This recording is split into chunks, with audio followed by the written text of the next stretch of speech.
रहती है स्टॉक्स पे रजता की, तो बढ़िया तरीके से आज आप लोग की क्वेरी सॉल्व होगी। पहले अच्छा एक काम करिए, toll free number, WhatsApp number, Twitter IDs please screen पर लेकर आइए, रीच आउट करिए। ये है व्हाट्सएप नंबर, ऐसे ही ट्विटर आईडी, ऐसे ही व्हाट्सएप नंबर सब आ जाएगा स्क्रीन पे।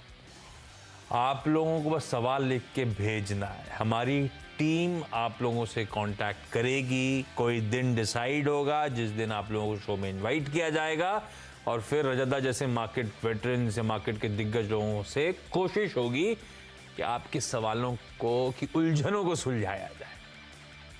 पर उसके लिए आपको रीच आउट करना है।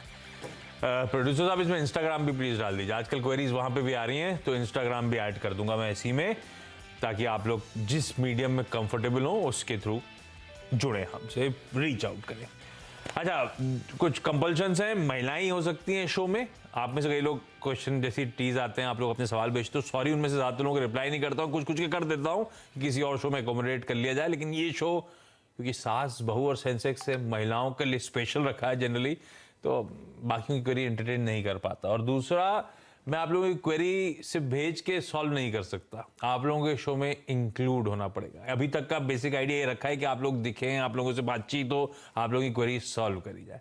आप में से कई लोग कंफर्टेबल नहीं होते, पर जब नहीं होते तो उसके लिए मैं कुछ कर नहीं पाता हूँ, फिर वो क्वेरीज हम लोग ले नहीं पाते, एड्रेस नहीं कर पाते। मैं पर्सनली तो किसी भी क्वेरी पर रिप्लाई करता नहीं हूँ, सॉल्व नहीं करता हूँ, मैं बस गेस्ट के लिए फॉरवर्ड करता हूँ। चलिए मार्केट लाइए स्क्रीन पे भाई। ठीक है, सुधरने की कोशिश कर रहे हैं। 575 आज दिन के लोस थे, 680 पे खड़े हुए, दिन के लो से 105 पॉइंट की बढ़िया रिकवरी इस समय आपको आपकी स्क्रीन पे नजर आएगी। तो पेन था, पेन कुछ हद तक एड्रेस हो रहा है, लोअर लेवल से थोड़ा बहुत रिकवर कर गए।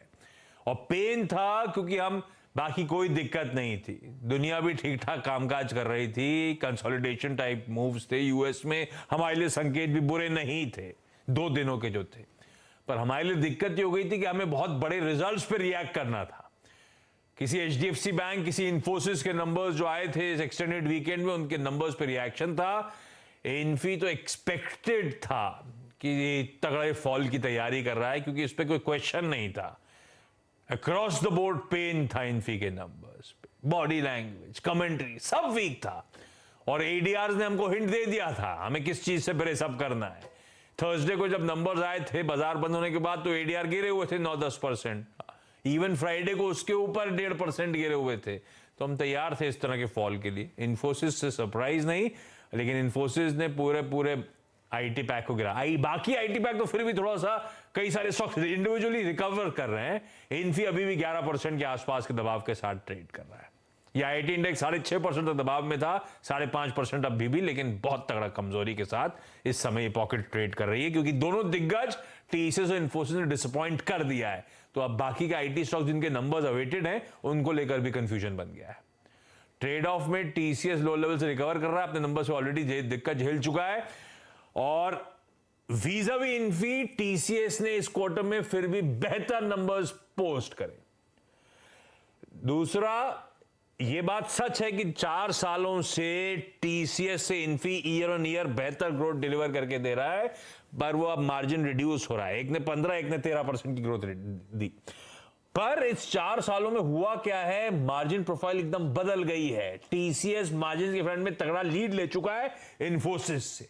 इन्फोसिस ने तो गाइड भी 20-22% के मार्जिन के लिए कर दिया, एक्सपेक्टेशन से कमजोर मार्जिन FY24 में।